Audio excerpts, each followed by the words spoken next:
कुंज विहारी।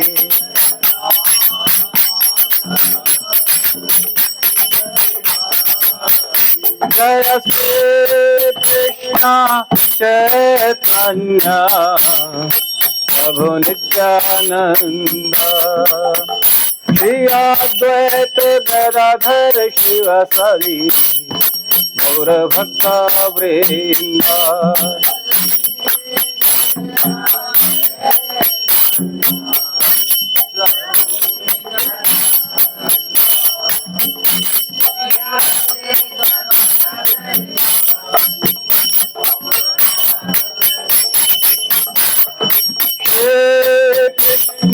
चैतन्य प्रभु नित्यानंद, श्री अद्वैत गदाधर शिवासादि गौर भक्त वृंद।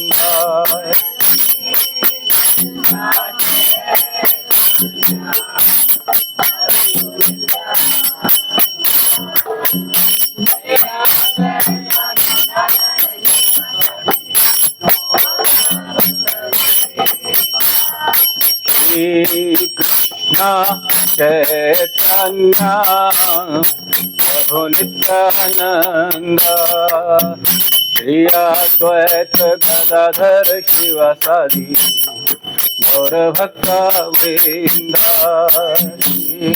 कृष्ण प्रभु नित्यानंद, श्री अद्वैत गदाधर शिवासादि गौर भक्त वृंद। हरे कृष्ण कृष्ण कृष्ण हरे हरे, हरे राम राम राम हरे हरे।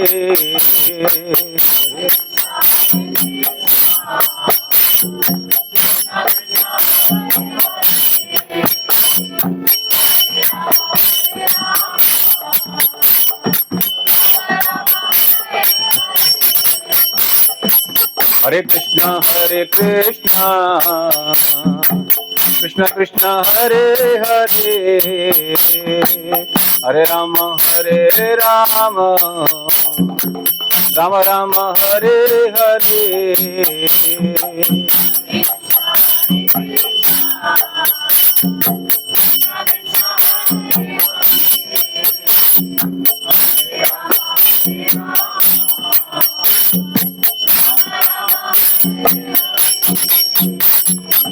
हरे कृष्ण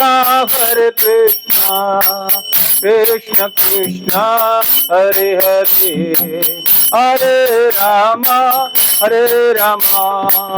राम राम हरे हरे।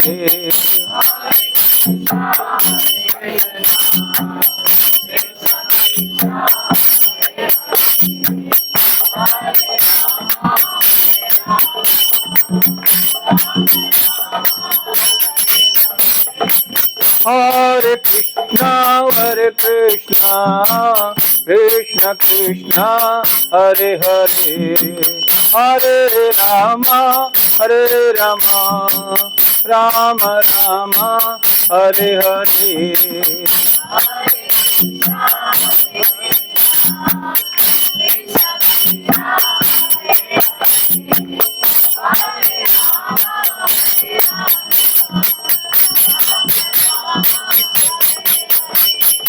हरे कृष्ण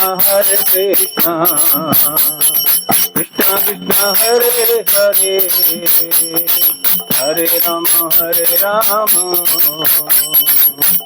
राम हरे हरे।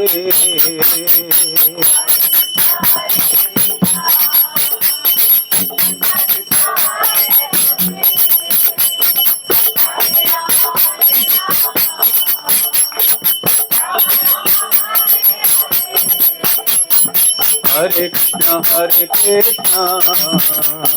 कृष्ण कृष्ण हरे हरे, हरे राम राम राम हरे हरे।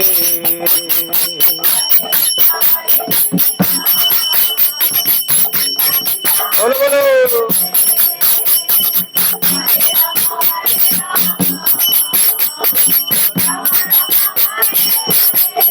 हरे कृष्णा कृष्णा कृष्णा हरे हरे राम राम राम हरे हरे।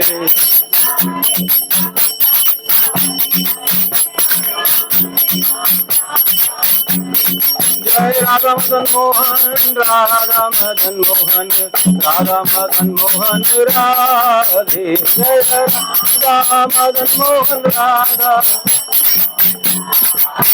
जय कृष्ण बलराम कृष्ण बलराम कृष्ण बलराम जय वृंदावन राम।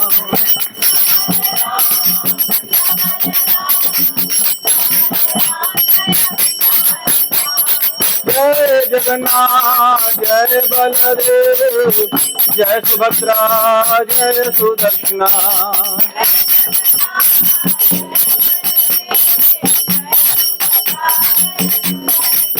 जय गौरानिताय गौरानिताय गौरानिताय जय गौरानिताय।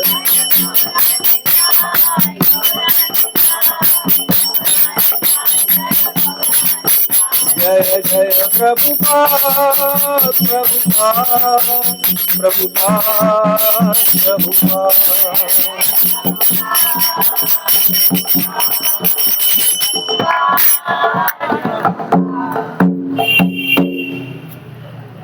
जय ओम विष्णुपाद परमहंस परिव्राजकाचार्य स्तोत्र शतनित्य कृष्णा प्रिंस डिवाइन ग्रेस ऐसी भक्ति वेदांत स्वामी श्री गुरुपाद महाराज की जय। जय ओम विष्णुपाद परमहंस परिव्राजकाचार्य भक्ति सिद्धांत स्वामी श्री गुरुपाद महाराज की जय। अनंत कोटि वैष्णव वृंद की जय।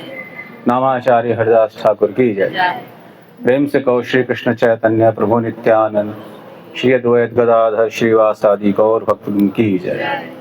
श्री श्री राधा कृष्ण गोप गोपीनाथ श्याम कुंड राधा कुंड गिरि गोवर्धन की जय। ब्रजभूमि वृंदावन धाम की जय। नवदीप धाम की जय। मायापुर धाम की जय। जगन्नाथपुरी धाम की जय। जगन्नाथ बलदेव सुभद्रा महारानी की जय। गंगा माई की जय। यमुना माई की जय। भक्ति देवी की जय। तुलसी महारानी की जय। सामवेद भक्त वृंद की जय। हरिनाम संकीर्तन की जय। हरे कृष्ण महामंत्र की जय। निताई गौर प्रेमानंद हरि हरि। सभी उपस्थित भक्तों की जय जयकार। सभी उपस्थित की जय। गुरु गौरांग की जय। सब लोग बोलेंगे ओम नमो भगवते वासुदेवाय। ओम नमो भगवते वासुदेवाय। ओम नमो भगवते वासुदेवाय। ओम नमो भगवते वासुदेवाय। ओम नमो भगवते वासुदेवाय। ओम नमो भगवते वासुदेवाय। श्रीमद् भागवतम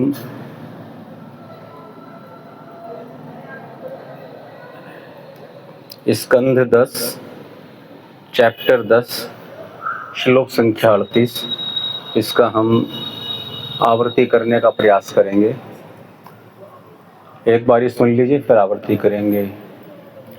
वाणी गुणानु कथने श्रवणं कथायां हस्तौ च करमनसु मनस्तौ पादयोर्नः स्मृत्यां शिरस्तव निवास जगत् प्रणामे दृष्टिं सतां दर्शनेस्तु भवतनूनाम्। आप मेरे पीछे दोहराने का प्रयास करें। वाणी गुणानुकथने श्रवणं कथायां हस्तौ च करमनसु मनस्तौ पादयोर्नः स्मृत्यां शिरस्तव निवास जगत प्रणामे दृष्टिं सतां दर्शनेस्तु भवतनूनां वाणी गुणानुकथने श्रवणं कथायां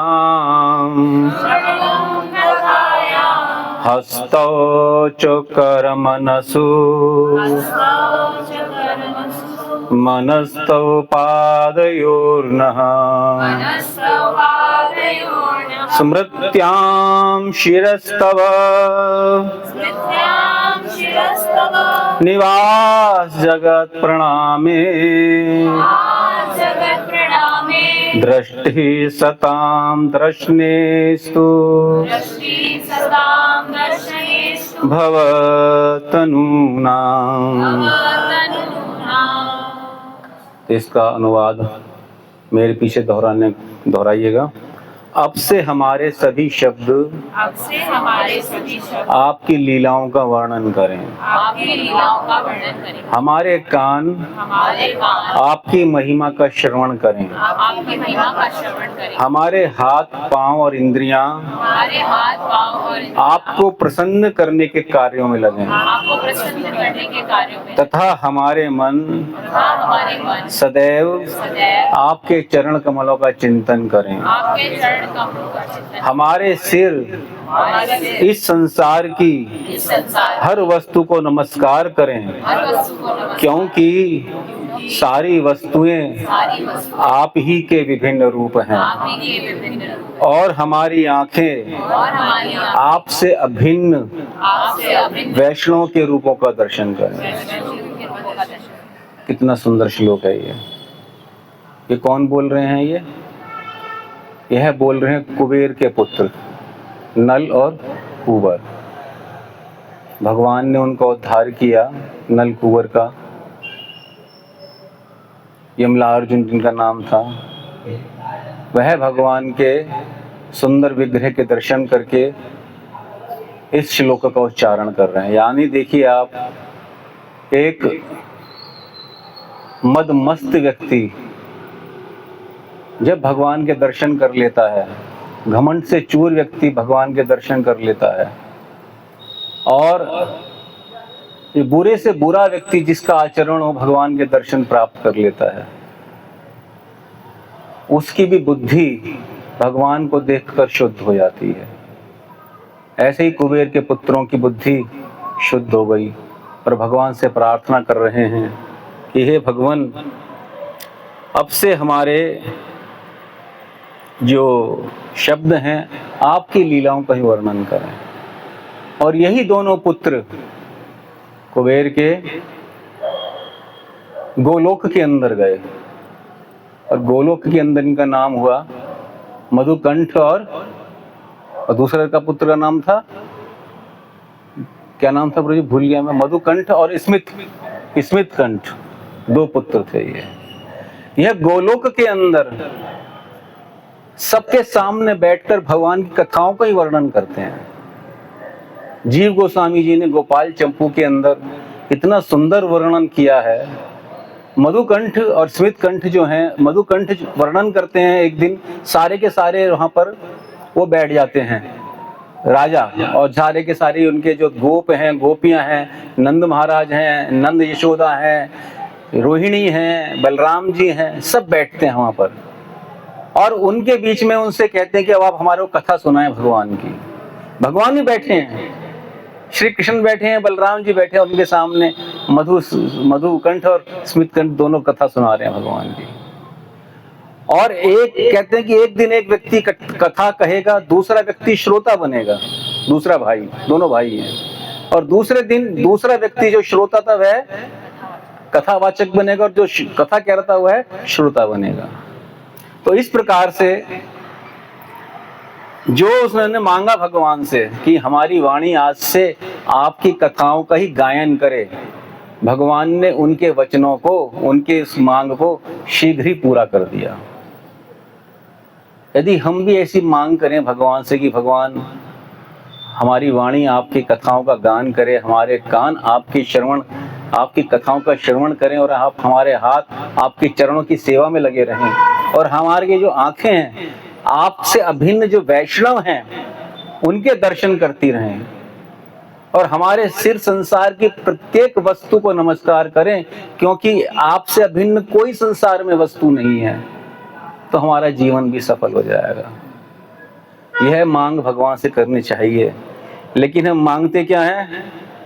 हम तो भगवान से हर समय अपने ही इंद्रिय तृप्ति के लिए कुछ ना कुछ ऐसी मांग करते हैं, भगवान उसको देखकर हंसते हैं हमारे ऊपर। तो कल जो कथा हमने करी थी चालू, उसका थोड़ा सा अवलोकन करेंगे, 5 मिनट का, 10 मिनट का। जिन्होंने नहीं सुनी, थोड़ी सी कथा कल की 10-1 मिनट की करेंगे, फिर आज जो है कथा का प्रारंभ करेंगे। थोड़ी सी कथा यदि लंबी भी हो जाए तो कृपया आपसे अनुरोध है, मुझे आंखें मत दिखाना जिससे कि मैं डर जाऊं। और कथा जो है बीच में क्या है, जब कोई आदमी आंखें दिखा देता है तो कहने वाला जो है उसके भीतर में जो भगवान है वो डर जाते हैं, वो कहते हैं इनको कुछ ना कुछ चाहिए, तो वह जो आने वाला होता है मन के अंदर वह उसको भुला देते हैं। भगवान कहते हैं ना कि मैं याद करने की शक्ति भी देता हूँ और भूलने की शक्ति भी देता हूँ। तो भगवान हृदय में बैठे हैं, वो याद करने की शक्ति भी देते हैं और भूलने की शक्ति भी देते हैं। जब वक्ता श्रोता की आंखों के अंदर भय देखता है कि देर हो रही है और इनको भय लग रहा है, तो वह सब भगवान कहते हैं ठीक है उठ तू यहाँ से, अब तेरा काम समाप्त हो गया। यादृशी श्रद्धा सिद्धिर भवती तादृशी, जैसी जैसी श्रद्धा हमारी विकसित होती है वैसे ही वैसे भगवान उसको श्रद्धा को परिपूर्ण करते हैं।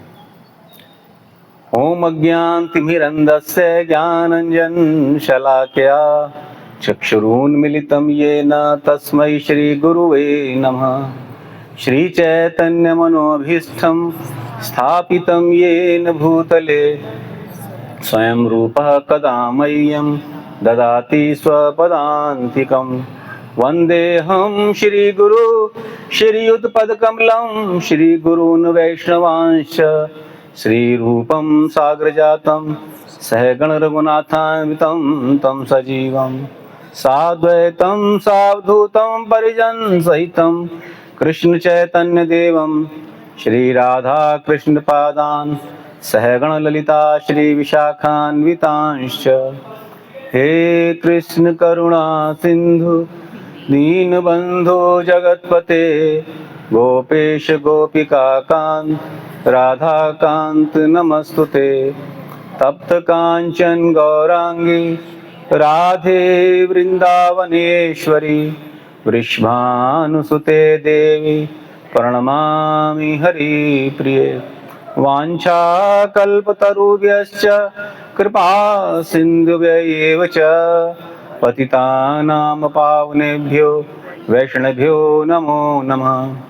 जय श्री कृष्ण चैतन्य प्रभु नित्यानंद श्री अद्वैत गदाधर श्रीवासादि गौर भक्त वृंद। हरे कृष्णा कृष्ण कृष्णा हरे हरे, हरे राम राम राम हरे हरे।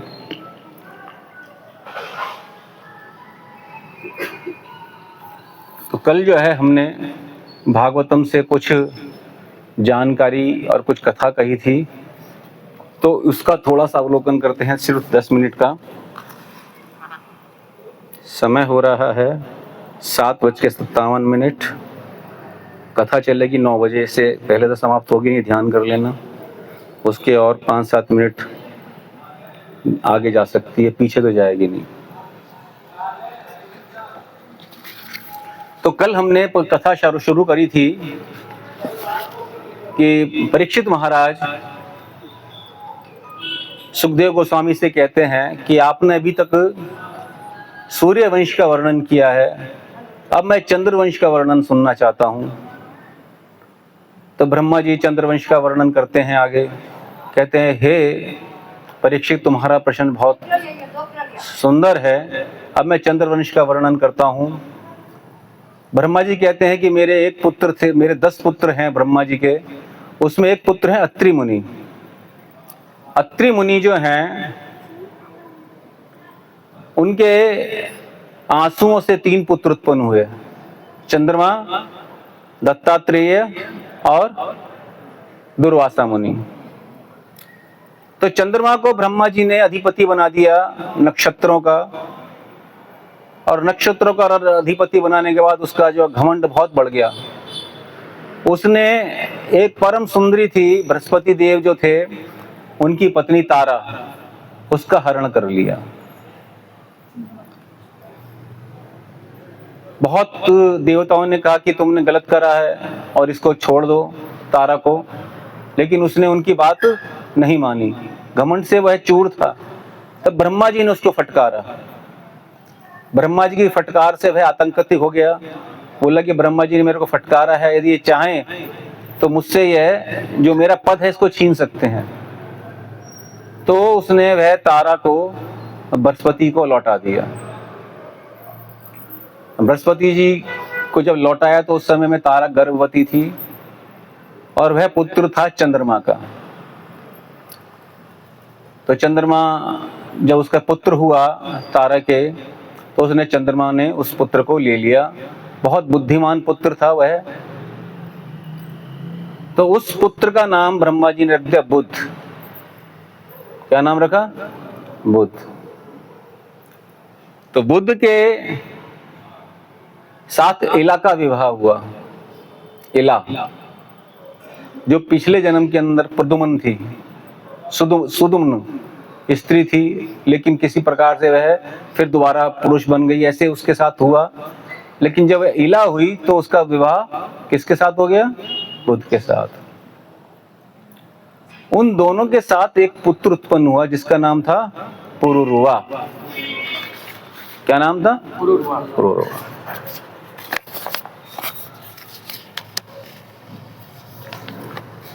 पुरुरवा जो थे वो चंद्रवंश के प्रथम राजा थे।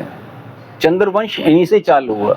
चंद्रवंश तो वैसे चांद से चालू हो गया था, लेकिन उसको माना जाता है कि पुरुरवा राजा थे। राजा होने के बाद वंश उनसे ही चलता है। तो पुरुरवा से वंश चालू हुआ। पुरुरवा के एक पुत्र था आयु। इनके 6 पुत्र थे, लेकिन उसमें आयु सबसे बड़ा था, तो आयु राजा बना। तो आयु पुरुरवा के पुत्र थे। आयु का एक पुत्र हुआ नहुष। नहुष, क्या नाम था? नहुष। नहुष के 5 पुत्र हुए। उसमें याति जो था,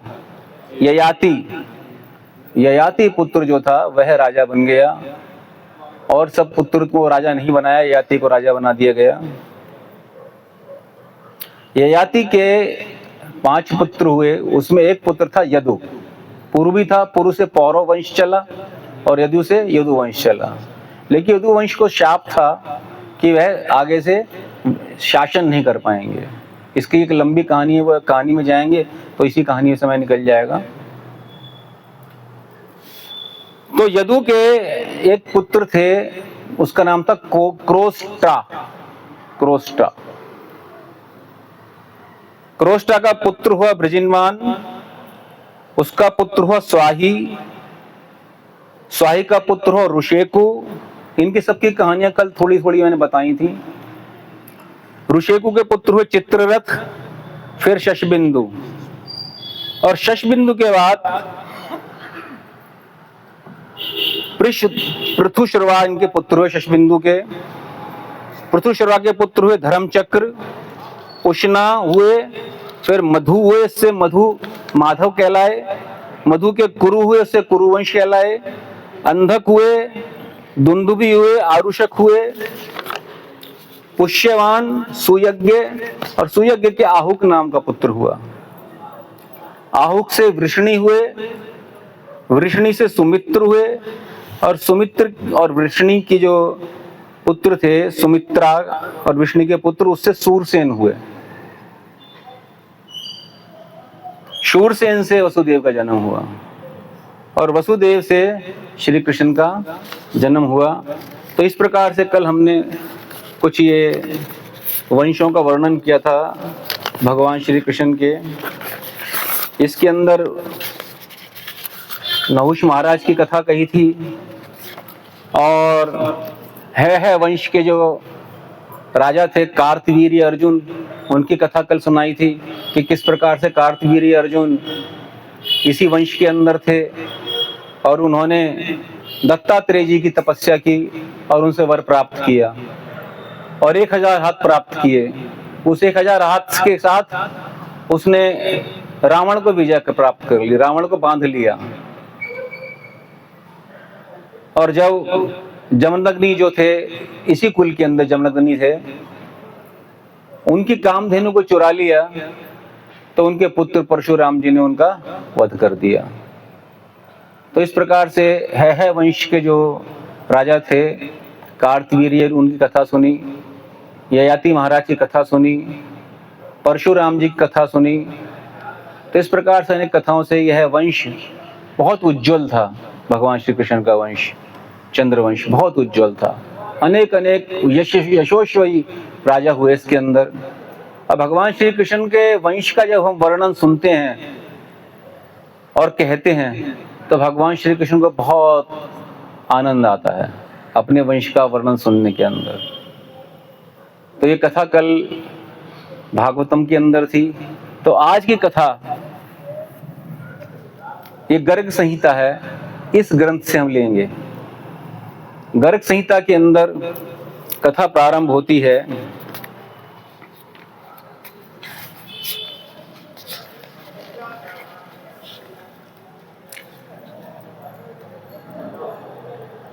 एक समय की बात है, गर्ग मुनि सौनक जी से मिलने के लिए नैमिषारण्य में आए। गर्ग जी जो ये लिख रहे हैं गर्ग संहिता, गर्ग जी सौनक जी से मिलने नैमिषारण्य में आए। सौनक जी ने जैसे ही गर्ग मुनि को देखा, उठकर उनका स्वागत किया, सत्कार किया, पूजा अर्चना की और उनकी स्तुति की। कहते हैं भगवान अंधकार का नाश करने के लिए महात्मा ही सब जगह विचरते हैं। अंधकार में हम अज्ञान रूपी अंधकार सबसे बड़ा है। कृपया करके आप हमारे को, अब आप आए हैं तो हमें बताइए भगवान अवतार कैसे लेते हैं। कृपया करके हमारी शंका का निवारण कीजिए। हम कई समय से सोच रहे हैं कि भगवान कैसे अवतार लेते हैं, तो आज आप आ ही गए हैं तो हमारी समस्या का निवारण कीजिए। भगवान कैसे अवतार लेते हैं।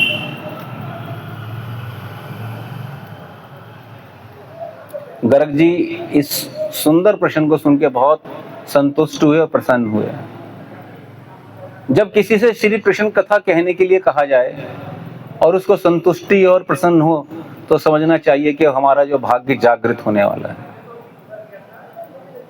और किसी को पूछा जाए भगवान श्री कृष्ण की कथा कहो और वो इधर उधर की कथा कहने लगे तो समझिए अभी हमारा भाग्य जो है अभी रूठा हुआ है। ये मत सोचिए कि उसके अंदर ज्ञान नहीं है, ज्ञान तो है उसके अंदर, लेकिन हमारा भाग्य उदित नहीं हुआ है। जब हम दूसरे को आंकने लग जाते हैं तो उसके अंदर हमारी ही क्षति है। तो गर्ग जी कहते हैं आपने बहुत सुंदर प्रश्न पूछा है। एक दिन नारद जी आकाश मार्ग से विचरण कर रहे थे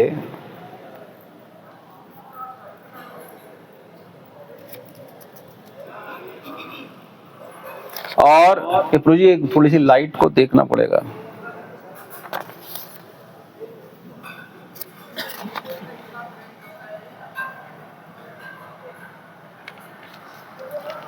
तो मिथिलापुरी पहुंच गए। मिथिलापुरी के अंदर एक राजा थे बहुलाश्व, वो राज्य करते थे। तो आकाश मार्ग से विचरण करते करते उनकी नगरी के अंदर उतर गए। बहुलाश में जो नारद जी को देखा तो बहुत प्रसन्न हो गए। कहते हैं कि आप जो हैं साक्षात मेरे समक्ष आ गए हैं, तो मैं आपसे एक सुंदर प्रश्न करता हूं, कृपया करके उसका आप उत्तर दीजिएगा। कि भगवान श्री कृष्ण जो गोलोक में रहते हैं, उस समय जो बहुलाश थे, उस समय राजा बहुलाशु के समय ही भगवान श्री कृष्ण द्वारिका में निवास करते थे। ये उस समय की बात है।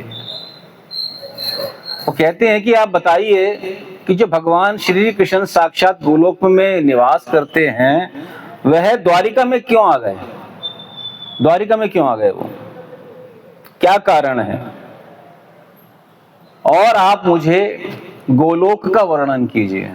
आप तो सब जगह विचरण करते हैं, गोलोक का वर्णन कीजिएगा। जब इस प्रकार से प्रश्न पूछा नारद जी ने, नारद जी बहुत प्रसन्न हो गए। कहते हैं,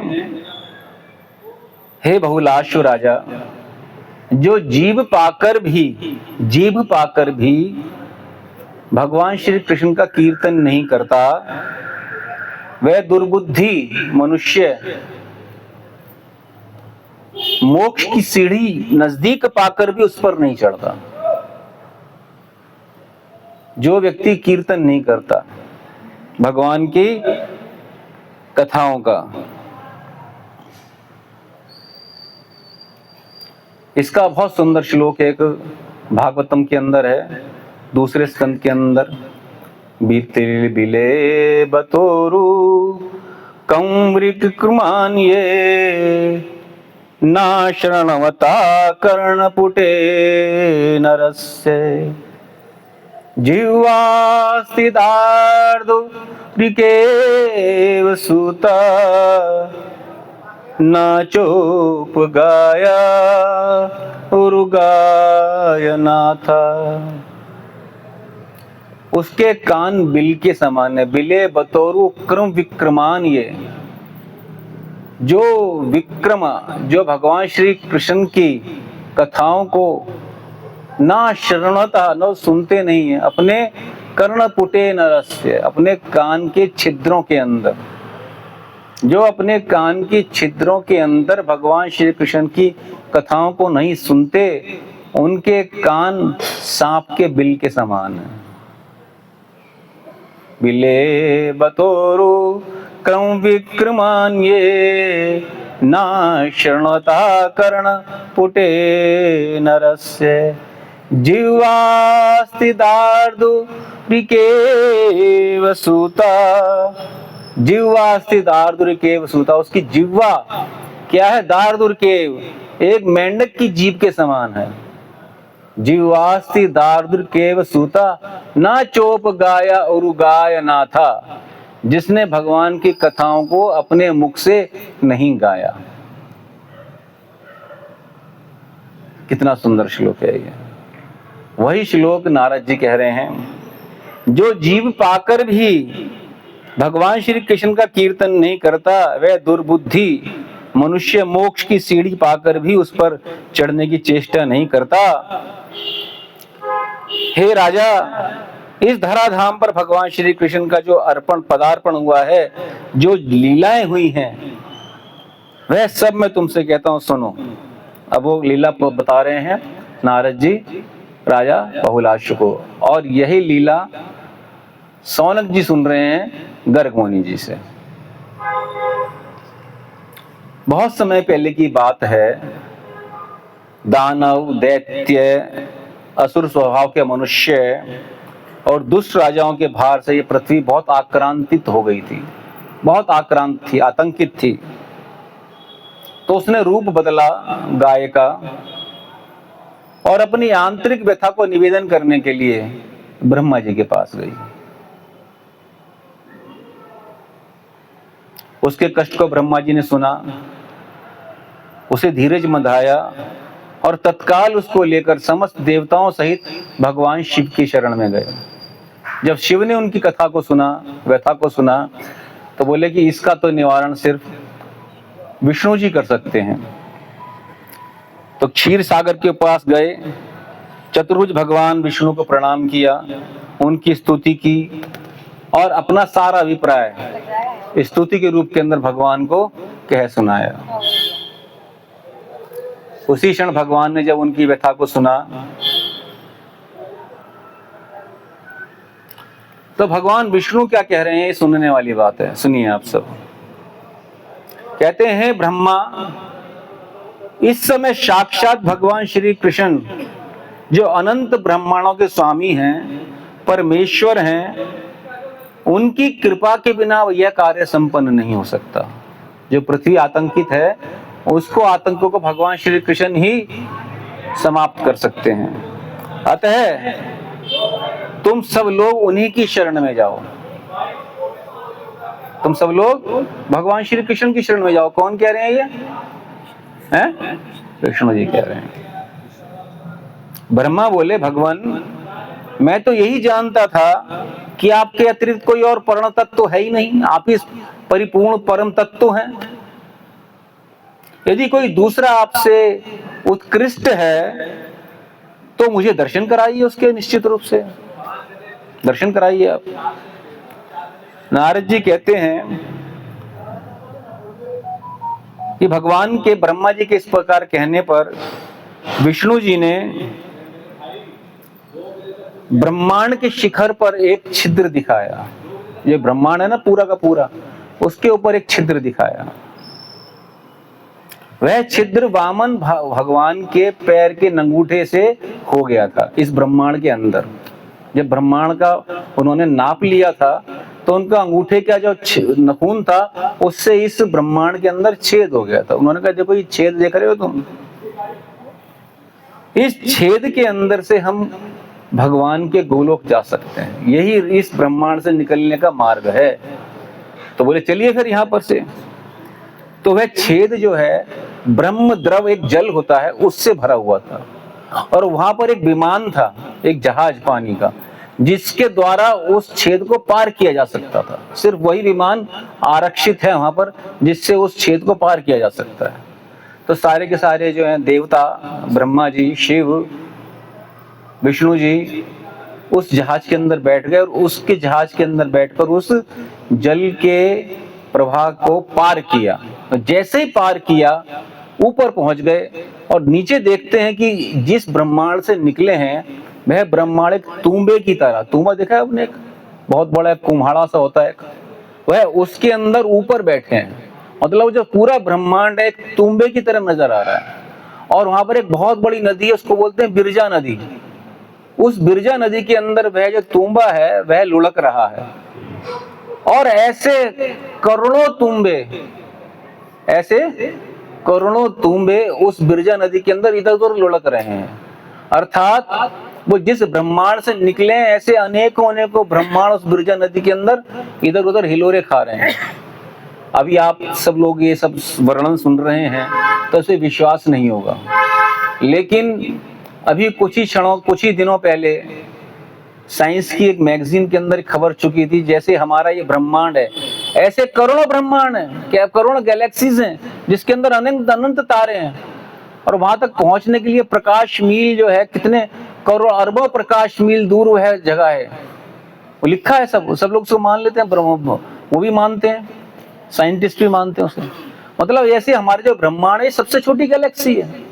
पता है आपको? ये आपने पढ़ा है नहीं वाला, किसने पढ़ा है साइंस की किताब के अंदर कि जो हमारी गैलेक्सी है सबसे छोटी है।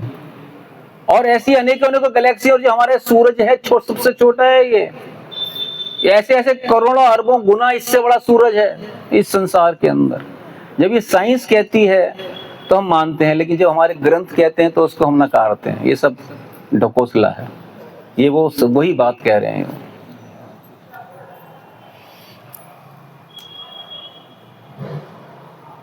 तो वह चकित होगा इसको देखकर, तो उसके ऊपर वह चले, ऊपर करोड़ों योजन चले, करोड़ों योजन चल रहे हैं।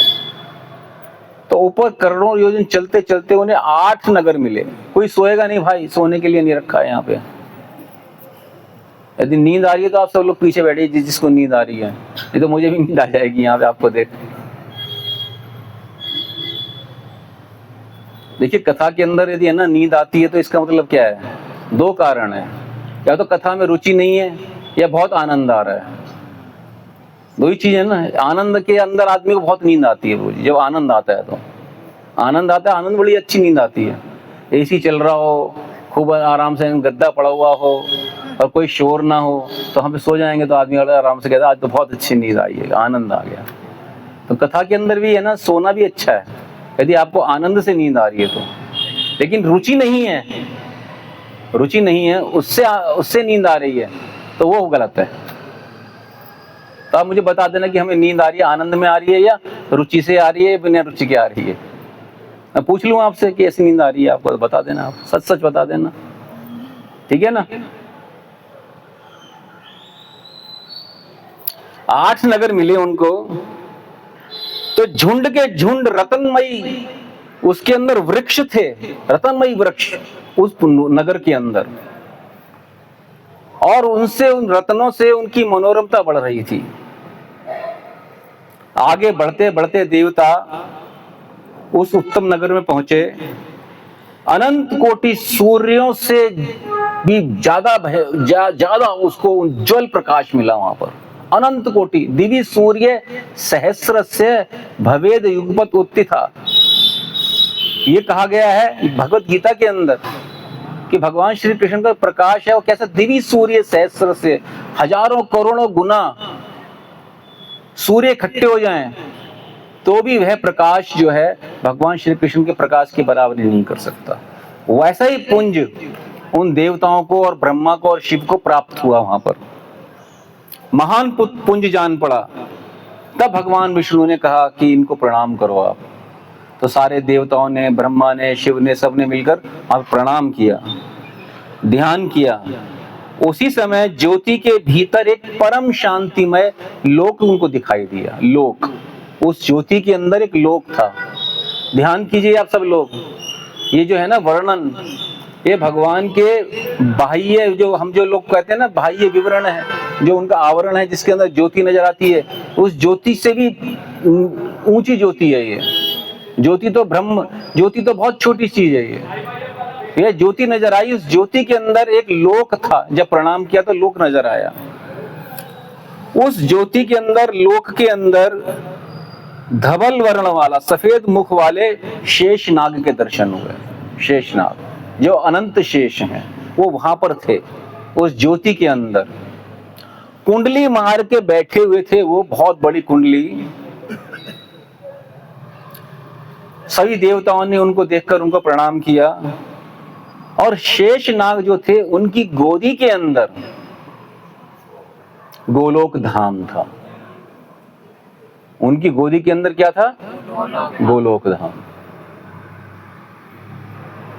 गोलोक धाम देखा, दर्शन हुए। उस गोलोक धाम के अंदर माया तो क्या, कोई भी प्रकाश वहां पे कुछ, कोई भी गंदी वस्तु जो इस संसार की है, रजोगुण, तमोगुण, सतोगुण, यह वहां पर उसका प्रभाव नहीं है, माया का प्रभाव नहीं है। मन, चित्त, बुद्धि, अहंकार, 16 तत्व, महत्व तत्व का अंश भी उसके अंदर नहीं है। वहां पर कामदेव के समान श्री कृष्ण की पार्षदा सेवा कर रही थी और उसकी रक्षा कर रही थी। तब देवता बोले कि हे पार्षद स्वरूपा, हम सभी ब्रह्मा, विष्णु और महेश, इंद्र आदि देवता हैं। हम भगवान श्री कृष्ण का दर्शन करने के लिए अपने लोक से आए, कृपया करके उनको सूचना कीजिए।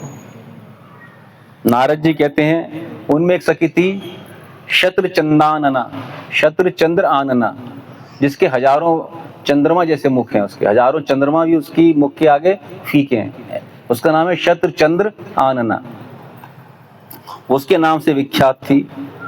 वो कहती है कि आप कौन से ब्रह्मांड के निवासी हैं, मुझे बताइए, कौन से ब्रह्मांड से आए हैं आप? वो कौन से ब्रह्मांड से आए हैं? अरे हम तो एक ही ब्रह्मांड को जानते हैं, उसी ब्रह्मांड से। बोले तुमने देखा नहीं था बिरजा नदी के अंदर हजारों ब्रह्मांड जो हैं घूम रहे हैं सिर उधर, आप भी कौन से ब्रह्मांड के निवासी हैं? ऐसे आप जैसे जो हैं शिव, ब्रह्मा, विष्णु, हर एक लोक के अंदर, हर एक जो है ब्रह्मांड के अंदर है, हर ब्रह्मांड के अंदर है।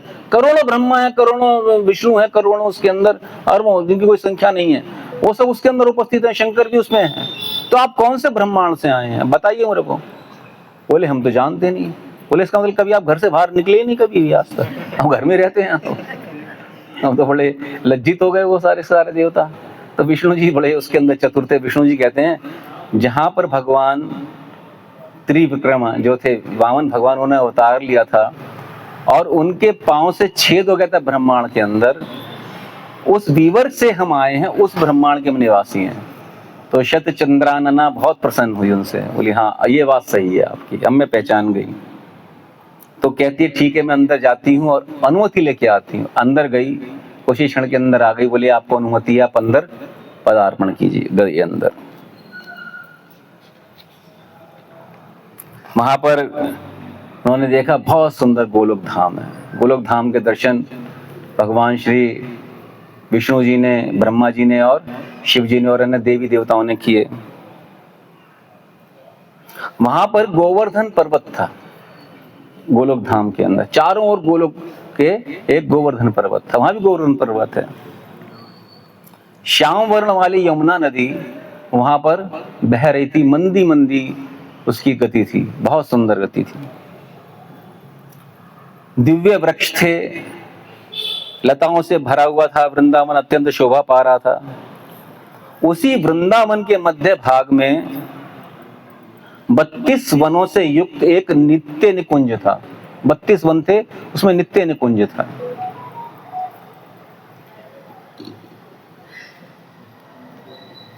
सात प्रकार की मणियों से बनी दीवारें थी और फर्श थे, मणियों से बनी दीवार। चिंता मणि प्रकर सतमसु कल्प वृक्षा लक्षावृति सुसुरभीर विपालयन्तम। गोपांगनाएं जो वहां पर घूम रही थी लक्ष्मी के समान वो उज्जवल थी, बहुत सुंदर वस्त्र पहने थे, बहुत सुंदर आभूषण थे। जितनी भी वहां पर वो घूम रही थी जो लक्ष्मी, हजारों लक्ष्मियां घूम रही थी, उनके चूड़ामणि धारण किए हुए थे। द्वार द्वार पे वहां पर गौओं के दर्शन थे, हर द्वार के ऊपर गौएं वहां बनी हुई थी, क्योंकि उसका नाम ही गोलोक है।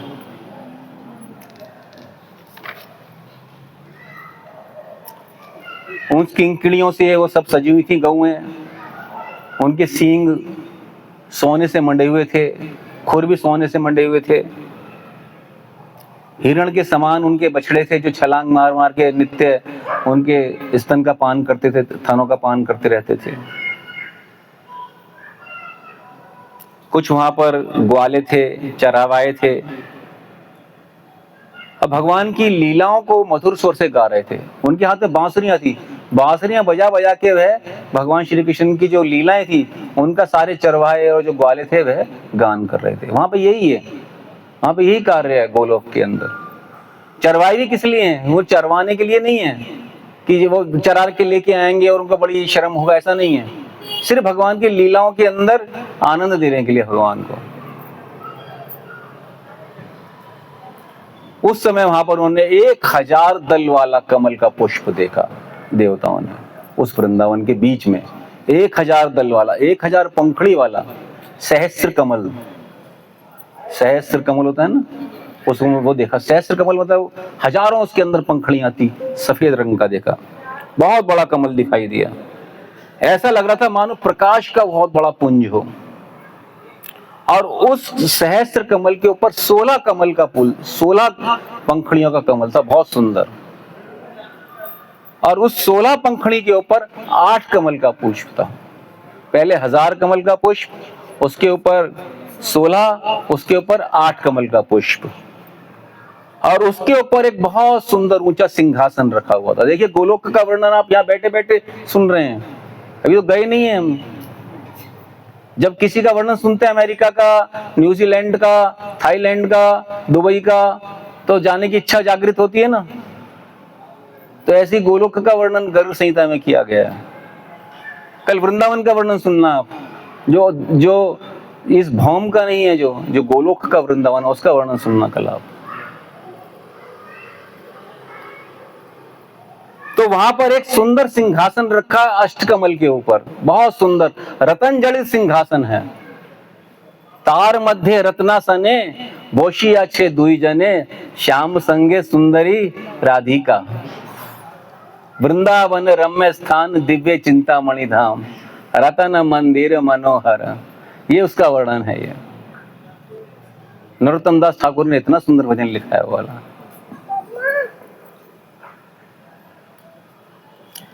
उस वृक्ष, उस सिंहासन के ऊपर 3 सीढ़ियां थी, रतन जड़ित, और उसमें माणिक लगे हुए थे सीढ़ियों के अंदर। उस सीढ़ियों के ऊपर भगवान श्री कृष्ण राधिका के साथ विराजमान थे। भगवान राधा के साथ विराजमान हैं।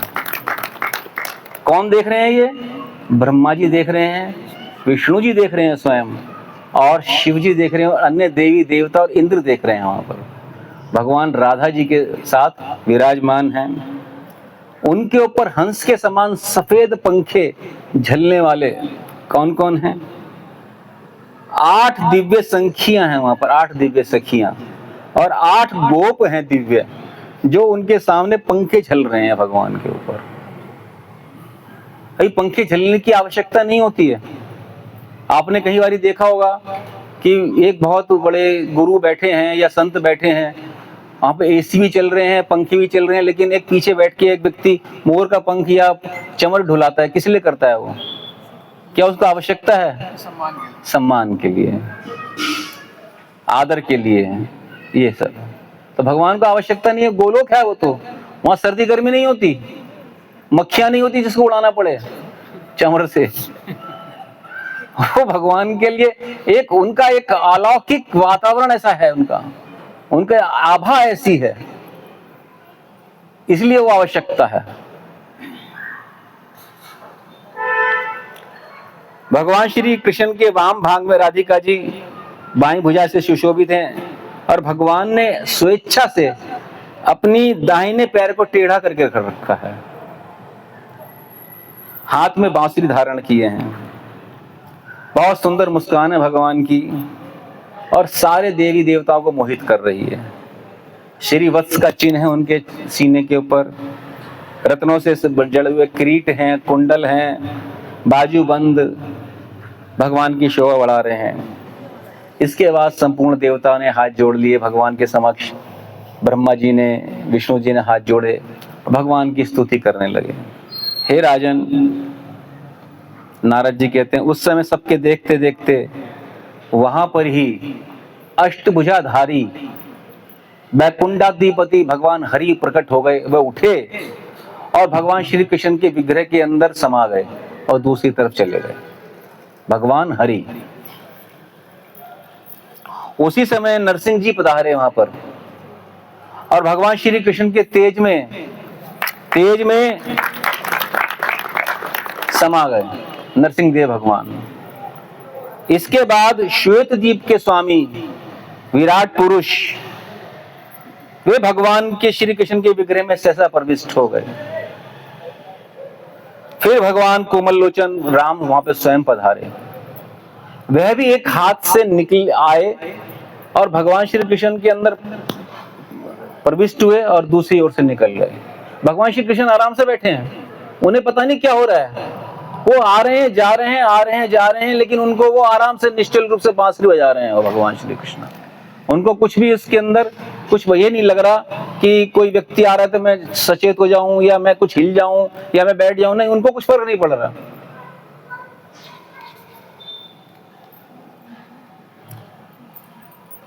देवेश्वर यज्ञ अपने धर्मपति दक्षिणा के साथ आए, ज्योतिर्मय रथ पर बैठे हुए आए। वे भी श्यामल विग्रह श्री कृष्ण के अंदर लीन हो गए। इसके पास नर नारायण वहां पर आए, वे भी देवताओं को देखते देखते श्याम सुंदर में तत्काल लीन हो गए। इस प्रकार से इस विलक्षण दृश्य को देखकर सारे देवताओं को बहुत ही ज्यादा आश्चर्य हो गया। वे जान गए कि परमात्मा श्री कृष्ण ही परम पूर्ण परिपुरुषोत्तम हैं, और वह भगवान की स्तुति करने लगे। वे जान गए कि सारे जितने ये अवतार हैं, इन्हीं के अंदर आते हैं, इन्हीं के अंदर से निकलते हैं। ये भगवान दिखा रहे हैं वहां बैठ के। कि जितने ये अवतार हैं, जिसको भी तुम समझ रहे हो कि ये परम पुरुष है, वो मेरे से ही अंदर आता है, मेरे से ही वह अवतार जाता है। तो जिसकी जैसे जैसे समय होता है आविर्भाव का, वह भगवान के अंदर से निकल के अपने अपने लोक में चला जाता है। तो ये भगवान दिखा रहे हैं यहाँ पर। तो देवता कहते हैं भगवान श्री कृष्ण परम पुरुष, परम से ही परे हो आप, यज्ञों के स्वामी हो, कारण के परम कारण हैं, परमात्मा है, साक्षात गोलोक के धाम के अविध्यासी हैं। ये राधा भर हम आपको प्रणाम करते हैं। कोई भी आपको नहीं जान सकता, कोई नहीं कह सकता आप यही हैं, आप वही हैं, आप ऐसे ही हैं, आप वैसे ही हैं, कोई नहीं कह सकता। हमने आपकी शरण ग्रहण करी है, आपके चरणों की सेवा अनेक कल्याण देने वाली है। आपके चरण की सेवा छोड़कर जो व्यक्ति तीर्थ, यज्ञ और तप का आचरण करते हैं अथवा ज्ञान के द्वारा जो प्रसिद्ध हो गए हैं, उन्हें बहुत से विघ्नों का सामना करना पड़ सकता है।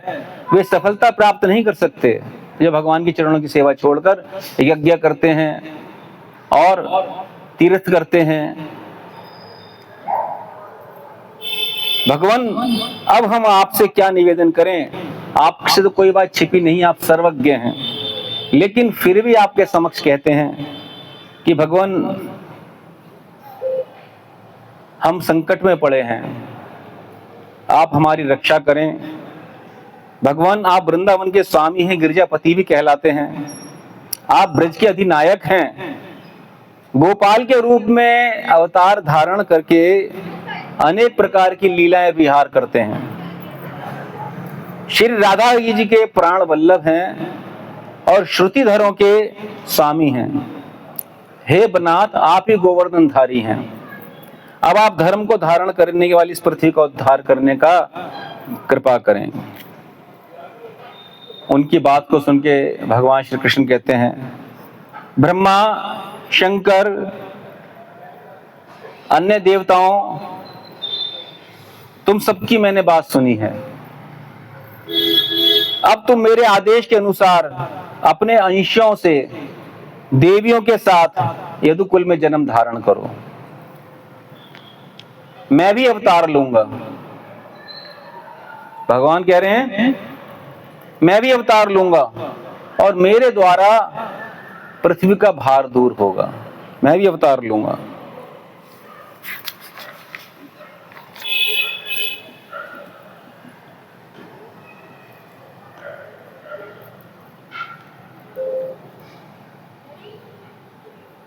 मेरा अवतार यदुकुल के अंदर होगा। भगवान बोल रहे हैं, मेरा अवतार यदुकुल में होगा और मैं तुम्हारे सब कार्य सिद्ध करूंगा। जो भी तुमने चाहा है मेरे से, वे सारे कार्य मेरे द्वारा सिद्ध होंगे।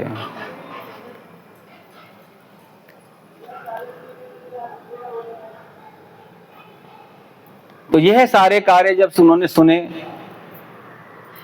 देवताओं ने, तो बहुत सुंदर भगवान से कहा, कृष्णाय पूर्ण पुरुषाय परात्पराय यज्ञेश्वराय पर कारण कारणाय राधावराय परिपूर्णतमाय साक्षात गोलोक धाम कृष्णाय नमः परस्मै। उनकी स्तुतियां करते हैं भगवान का। जब उन्होंने बात की कि हम आपका जो है कार्य को सिद्ध करेंगे, तो प्रसन्न होकर भगवान की स्तुति करते हैं। नारद जी कहते हैं, भगवान जब श्री कृष्ण इस प्रकार की बातचीत कर रहे थे देवताओं के साथ, तो ये सारी बातचीत कौन सुन रही थी? राधा रानी सुन रही थी। जैसे ही उन्होंने सुना कि भगवान कह रहे हैं कि मैं यदुकुल के अंदर अवतार लूंगा, तो राधा रानी ने सोचा कि अब मेरा वियोग जो है भगवान से हो जाएगा, भगवान चले जाएंगे यहाँ से। यह समझकर राधा रानी व्याकुल हो गई और मूर्छित होकर वहीं गिर गई कि अब मेरा भगवान से विछोह हो जाएगा। उनके शरीर में अश्रु, कंपन, रोमांच, जितने सात्विक भाव थे, अष्टविकार, वह सब के सब उदय हो गए राधा रानी के शरीर के अंदर। राधा रानी ने कहा, हे भगवान, पृथ्वी का भूमि का भार उतारने के लिए आप अवश्य भूमंडल पे पधारें, लेकिन मेरी एक प्रतिज्ञा को भी सुन के जाइए आप। प्राणनाथ, आपके चले जाने के बाद एक क्षण भी मैं जीवन धारण नहीं करूंगी। जैसे ही आप जाएंगे उसी क्षण में अपना शरीर त्याग दूंगी, वही क्षण मेरा आखिरी होगा। यदि आप मेरी इस प्रतिज्ञा पर ध्यान नहीं दे रहे हैं तो मैं दोबारा आपसे फिर कह रही हूं, हरि बोल। प्रभु जी, इसके अंदर थोड़ा सा लाइट वहां से चली गई है। हाँ, लाइट वहां से चली गई है।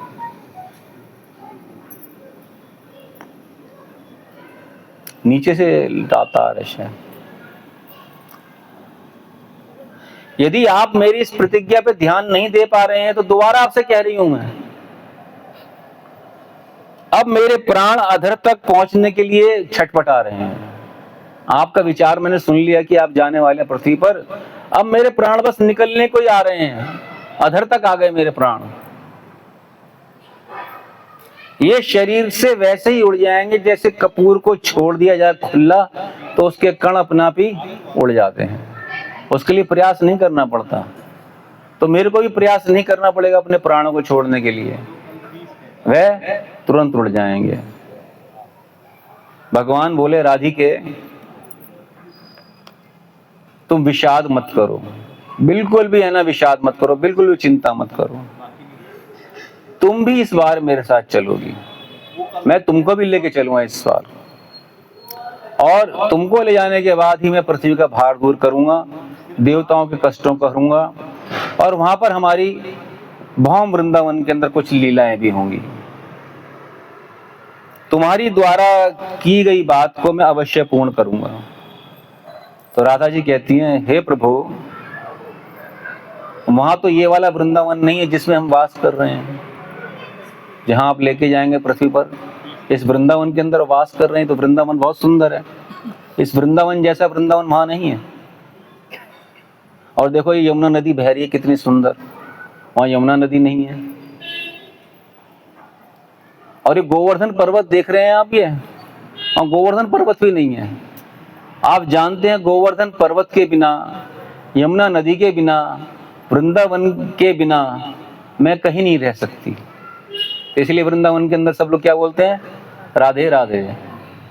गोवर्धन पे भी राधे राधे बोलते हैं ना, इसलिए तो बोलते हैं कि राधा रानी यहाँ पर साक्षात निवास करती हैं। तो कहती है मैं उसके बिना नहीं रह सकती, वृंदावन के बिना, गोवर्धन के बिना, यमुना नदी के बिना।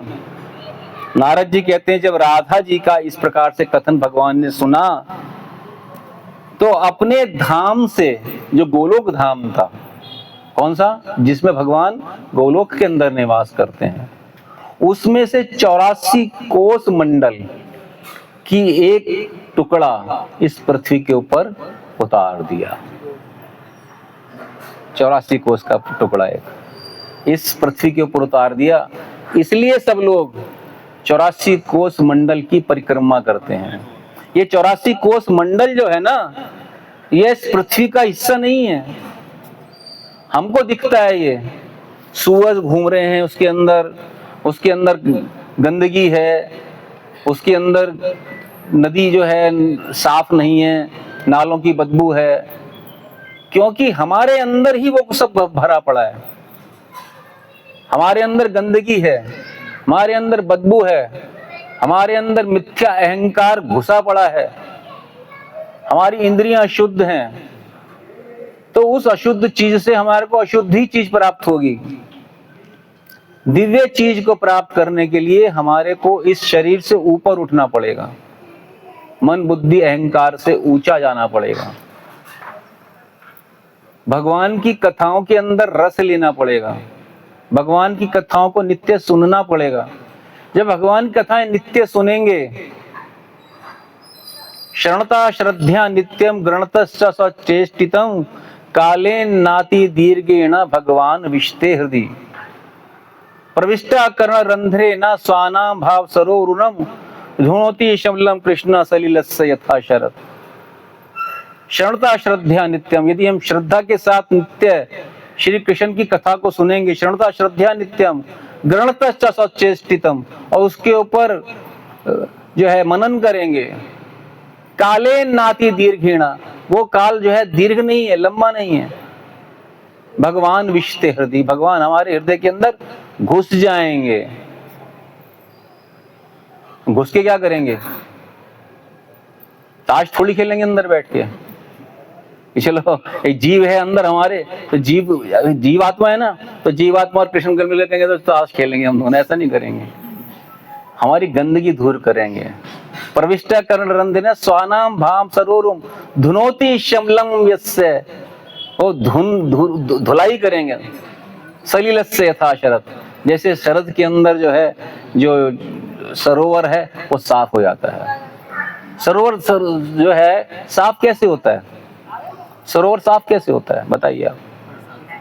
बारिश के अंदर जो गंदा हो जाता है, सरोवर साफ कैसे होता है? कोई है? ज्यादा पानी आ जाता है तो गंदा पानी? नहीं। बारिश के अंदर साफ जो होता है, बारिश के बाद कौन सा मौसम आता है? शरद ऋतु आती है। शरद ऋतु जो है वो शांत करती है जल को। जल को क्या करती है? शांत कर देती है। बारिश के अंदर वो उथल पुथल होती है ना उसके अंदर, तो शरद ऋतु के अंदर शांत हो जाता है जल, और शांत होने के बाद जो गंदगी है वो क्या होती है? वो नीचे बैठ जाती है। आप यदि एक गिलास को लेंगे, उसके अंदर डालिए थोड़ा सा रेत और उसको हिला दीजिए, और थोड़ी देर में देखेंगे, थोड़ी देर में रेत वो है नीचे बैठ जाएगी। इसी प्रकार से हमारा हृदय जो है वह काम, क्रोध, लोभ, मोह, मत्सर, ईर्ष्या, द्वेष, दंभ, दर्प, अभिमान, इससे भरा पड़ा है। और इन सब को बाहरी वातावरण को देखकर वह गंदा होता रहता है। लेकिन जब कृष्ण की कथा सुनते हैं, भगवान की कथा सुनते हैं इस कानों के छेद से, तो हमारा हृदय शीतल हो जाता है, शांत हो जाता है, शांत हो जाता है। और शांत होने के बाद जितने विकार हैं वो धीरे धीरे धीरे धीरे नीचे बैठ जाते हैं, समाप्त नहीं होते। गंदगी नीचे बैठ जाती है। लेकिन जब हम लगातार श्रवण करते हैं, लगातार श्रवण करते हैं, लगातार श्रवण करते हैं, लगातार श्रवण करते रहते हैं, जो गंदगी होती है वो एक क्षण बाद, एक समय बाद वह हार्ड हो जाती है। पता है आपको? मिट्टी हार्ड हो जाती है ना? हार्ड होने के बाद क्या होता है? फिर वह बार बार उथल पुथल होने से ऊपर नहीं आती। ये संतों की मिट्टी जो होती है ना, संत जो गुरु होते हैं उनकी मिट्टी हार्ड हो जाती है, और हमारी मिट्टी तो गंदी रहती है, तो उसका क्या है? वो तो दो क्षण के लिए कभी नीचे बैठती है, फिर आ जाती है, फिर आ जाती है। काम क्रोध तो हमारे अंदर आते रहते हैं हर समय। तो यह है सलिलस्य यथा शरद। तो कृष्ण की कथा सुनना चाहिए।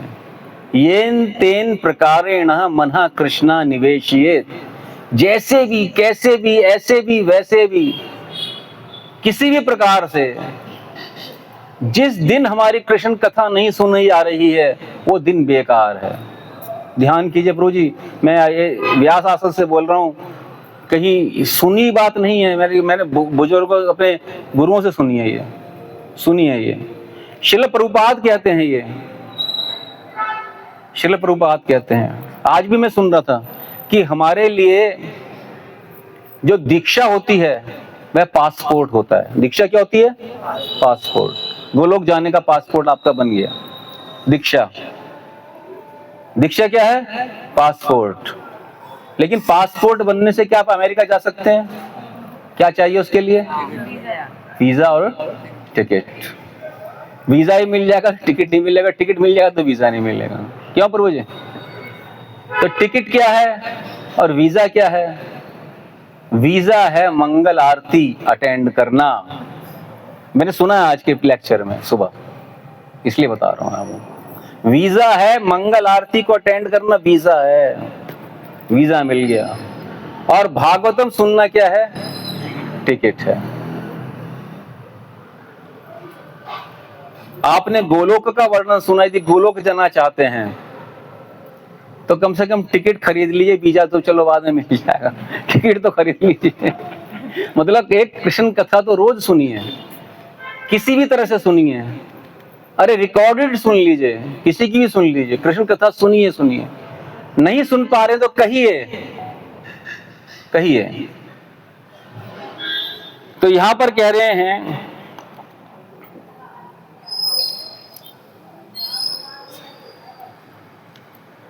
कि भगवान श्री कृष्ण कहते हैं 84 कोस भूमि भगवान ने अपने उस क्षेत्र से नीचे उतार दी,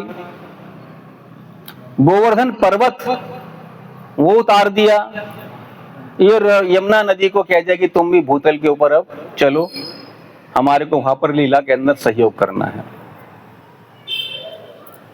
ब्रह्मा जी कहते हैं ठीक है भगवान, आपने सबको भेज दिया, अब मुझे बताओ कि मेरे को क्या करना है, मेरा निवास कहां पर है। भगवान कहते हैं मैं स्वयं वसुदेव और देवकी के यहां प्रकट होऊंगा। ये जो शेष नाग जो देख रहे हैं आप, जिसकी शैया के ऊपर यह गोलोक धारण गोलोक है, वह रोहिणी के गर्भ से जन्म लेंगे। साक्षात लक्ष्मी जो हैं, यहाँ पे घूम रही हैं लक्ष्मियां, यह भीष्मक के घर पुत्री के रूप में उत्पन्न होगी और इनका नाम रुक्मिणी होगा। पार्वती जो है जामवती बनेंगी। यज्ञ पुरुष दक्षिणा जो है लक्ष्मणा के नाम से धारण करेंगी, और जो विरजा नदी की नाम की नदी है वह कालिंदी के नाम से विख्यात होगी। लज्जा का नाम भद्रा होगा और गंगा मित्रविंदा का नाम धारण करेगी। जो कामदेव है यहाँ पर, वह रुक्मिणी के गर्भ से प्रद्युम्न के रूप में उत्पन्न होंगे। और हे ब्रह्मा, प्रद्युम्न के घर के अंदर तुम्हारा जन्म होगा और तुम कहलाओगे अनिरुद्ध। जो वसु हैं और द्रोण हैं, इनके नाम से प्रसिद्ध हैं। ब्रज में वे नंद होंगे और उनकी प्राण प्रिय धरा देवी यशोदा के नाम से धारण करेंगी। सुचंद्र वृषभानु बनेंगे और इनकी जो धर्मणी कलावती धराधाम पर कीर्ति के नाम से प्रसिद्ध होंगी। फिर इन्हीं के यहाँ राधा जी जन्म लेंगी और मैं ब्रजमंडल में गोपियों के साथ सदा रास विहार करूंगा।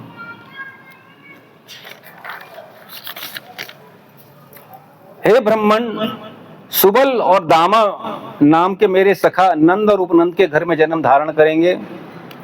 इसी प्रकार मेरे और भी सखा हैं जिनके नाम है स्तोक, कृष्ण, अर्जुन, अंशु, ये सभी 9 नंदों के यहाँ जन्म लेंगे। 9 नंद थे ना भगवान के, उनके जन्म लेंगे। भगवान कहते हैं ये गोपियां हैं, इनमें से कुछ गोपियां गोकुलोक वासिनी हैं, गोलोक में रहती हैं जो गोपियां गोलोक वासिनी हैं। कुछ गोपियां द्वारपाल हैं, कुछ गोपियां श्रृंगार साधन करती हैं, उनकी व्यवस्था करती हैं, और कुछ शैया संवारने के अंदर सहायता करती हैं। कुछ पार्षद कोटि की हैं, कुछ गोपियां वृंदावन की देखरेख किया करती हैं। कुछ गोपियां गोवर्धन गिरी पर निवास करती हैं, कुछ गोपियां कुंजन को संवारती सजाती हैं। बहुत सारी गोपियां मेरे निकुंज में रहती हैं। इन सबको मेरे ब्रिज में पधारना होगा। जितनी गोपियां थी वह सब भगवान के गोलोक से ही आई हुई हैं। उनको इस धरा की गोपियां मत समझिए, वो सब भगवान के साथ निज धाम से आई हैं वाली। ऐसे ही गंगा यमुना के यूथ हैं, जो गंगा यमुना नदी है उसके भी यूथ हैं, उनकी भी अपनी सखियां हैं। वो जो गंगा यमुना जाएंगी अपने यूथ के साथ जाएंगी। रमा, मधु, माधवी, विरजा, ललिता, विशाखा, इंदुलेखा, इन सभी के अलग अलग यूथ हैं, इनके अपने अपने यूथ हैं इन सखियों के। ब्रह्मा जी इस प्रकार मेरे ब्रज के अंदर 8 सखियां हैं, 16 हैं, कोई 32 सखियां हैं, उन सभी के अलग अलग यूथ हैं। वह सब की सब ब्रज के अंदर जाएंगी। और अनेक शास्त्रों की श्रुतियां हैं, शास्त्रों के अंदर श्रुतियां होती है ना, उनको मैंने वचन दिया था श्रुतियों को कि आप मेरे साथ, जब मैं वृंदावन के अंदर अवतार लूंगा तो तुम मेरे साथ विहार करोगी। तो जो श्रुतियां हैं वह सारी की सारी गोपियों के रूप के अंदर भगवान कहते हैं अवतार लेंगी। जो मुनि थे जानकी के समय, इसमें रामचरितमानस के अंदर बहुत से मुनि थे भगवान राम के समय के अंदर। उन्होंने भगवान राम को प्राप्त करने के लिए भी तपस्या की थी और कांत भाव से तपस्या की थी कि मेरे को कांत भाव से हम भगवान प्राप्त हों।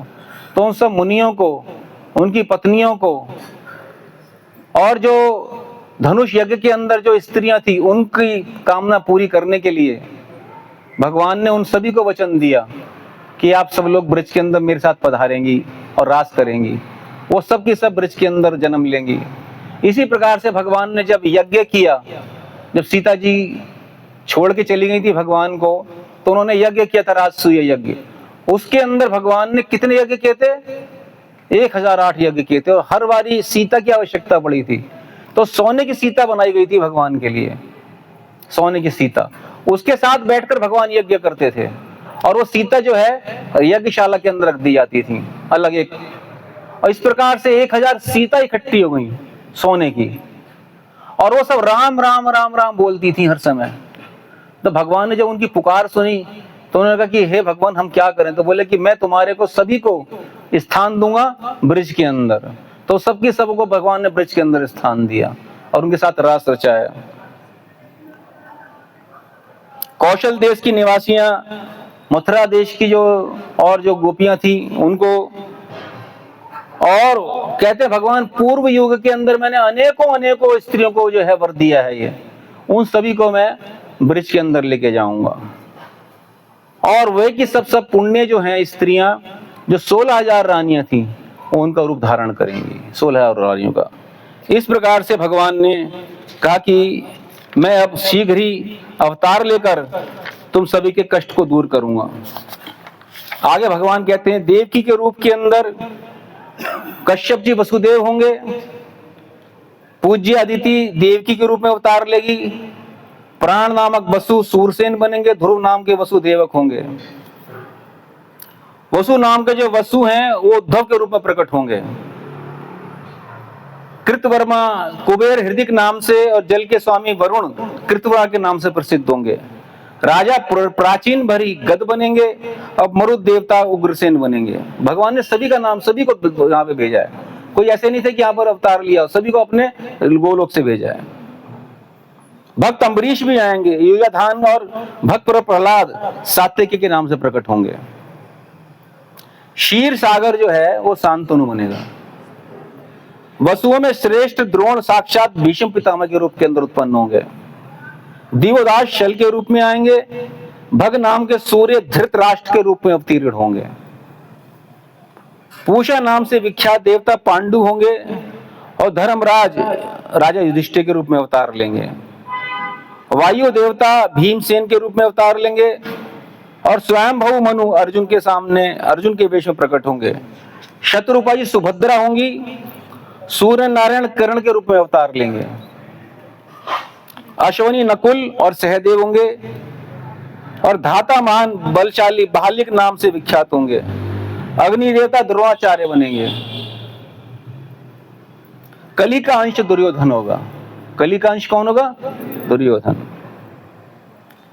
चंद्रमा अभिमन्यु के रूप के अंदर अवतार लेंगे। आपको है ना ये सब अवतार सुनने को नहीं मिलेंगे, इसी ग्रंथ के अंदर है ये। चंद्रमा जो है कौन है? वो अभिमन्यु। पृथ्वी पे द्रोण पुत्र अश्वत्थामा साक्षात शंकर का रूप होंगे। शंकर जी हैं, अश्वत्थामा बनेंगे। कहते हैं भगवान तुम सब अपने देवी देवता अपने अंशों और स्त्रियों के साथ यदुवंशी, कुरुवंशी, अन्य वंशों के अंदर प्रकट हो। पूर्व समय में जितने अवतार थे हो चुके थे, उसमें रानियां रमा का अंश नहीं है, वे भी मेरी रानियों में 16,000 रानियों के रूप के अंदर प्रकट होंगी। इसके बाद भगवती ने भगवान से, नारद जी कहते हैं भगवती योग माया से भगवान ने कहा महामते तुम देवकी के 7वें गर्भ को खींचकर उसे वसुदेव की पत्नी रुणे के गर्भ में स्थापित कर देना, जो कि कंस के भय से नंद के घर में रहती है। साथ ही तुम ऐसे अलौकिक कार्य करके नंद के घर में से प्रकट हो जाना। नारद जी कहते हैं हे राजन, भगवान श्री कृष्ण के वचनों को सुनकर देवता के साथ ब्रह्मा जी श्री कृष्ण को प्रणाम करते हैं और अपने वचनों द्वारा पृथ्वी को धीरज बंधाते हैं कि अब भगवान शीघ्र ही अवतार लेंगे, तुम चिंता मत करो। और यह कहकर श्री कृष्ण के वचन सुनकर देवता ब्रह्मा जी अपने धाम को चले गए। नारद जी कहते हैं, हे भोलाश, शरीर में जितने रोए हैं, शरीर में जितने रोए हैं, जितनी जीवाएं हो जाएं, तभी भी भगवान श्री कृष्ण के असंख्य महान गुणों का वर्णन नहीं किया जा सकता। जिस प्रकार पक्षीगण अपनी क्षमता से उड़ते हैं, कबूतर थोड़ी दूर उड़ता है, बाज बहुत ऊंचा उड़ता है, इसी शक्ति से ज्ञानी जन भी अपनी बुद्धि के अनुसार भगवान की लीलाओं का वर्णन करते हैं। कोई शक्ति से कम करता है, कोई अपनी शक्ति से ज्यादा करता है, लेकिन सभी ज्ञानी जन भगवान श्री कृष्ण की जो लीलाएं हैं उनका नित्य वर्णन करने के लिए प्रयास करते रहते हैं। हरे कृष्णा। तो यह आज का सुंदर कथा है। किसी का कोई प्रश्न है इसके सदा आप पूछ सकते हैं। पूछना चाहती, जैसे देवता अब गए भगवान से लेके गए जब ब्रह्मा जी, तो क्या उससे पहले देवता भगवान को जानते नहीं थे? नहीं, भगवान श्री कृष्ण को नहीं जानते थे। भगवान श्री कृष्ण को उन्होंने कहा कि हम वो सिर्फ जाते थे विष्णु जी के पास, क्षीरोदक्षाई विष्णु के पास। क्षीरोदक्षाई विष्णु से ही उनका, से पहले वो सिर्फ भगवान विष्णु को ही जानते। भगवान राम के समय के अंदर क्षीरोदक्षाई विष्णु ने भी उनको आश्वासन दिया था कि मैं शीघ्र अवतार लूंगा। जो अवतार जितने भी होते हैं ना, वो अवतार जो है भगवान क्षीरोदक्षाई विष्णु के द्वारा ही आगे होते हैं वो। लेकिन भगवान श्री कृष्ण का इस समय था आने का, 28वें चतुर्युग के अंदर। कल पता लगेगा आपको भगवान किस तरह से आते हैं। उसी चतुर्युग के अंदर, 28वें चतुर्युग के अंदर भगवान आते हैं ब्रह्मा जी के। तो ये समय उनका था आने का, इसलिए भगवान के ऊपर उनको जाना पड़ा कहने के लिए। हरे कृष्ण दो हैं कि एक है जी? राधा और कृष्ण? राधा और कृष्ण दोनों एक ही तत्व है, तत्व एक ही है, लेकिन लीला की माधुर्यता के लिए वह छिन्न कर देते हैं, अपने आप से अलग कर देते हैं। श्री कृष्ण तत्व एक ही है, राधा कृष्ण अलग नहीं है। जो इनको अलग कहता है वो अभी भ्रमित है। वो ग्रंथ हमारे यही कहते हैं राधा कृष्ण एक है। जो नंद महाराज के जो पुत्री को जन्म के लिए किसको बताया था? अब मैं सुन नहीं पाया। सुभद्रा जी, सुभद्रा जी आई थी ना? नहीं, सुभद्रा जी नहीं, नंद महाराज जी के वो थी जो योग माया। योग माया।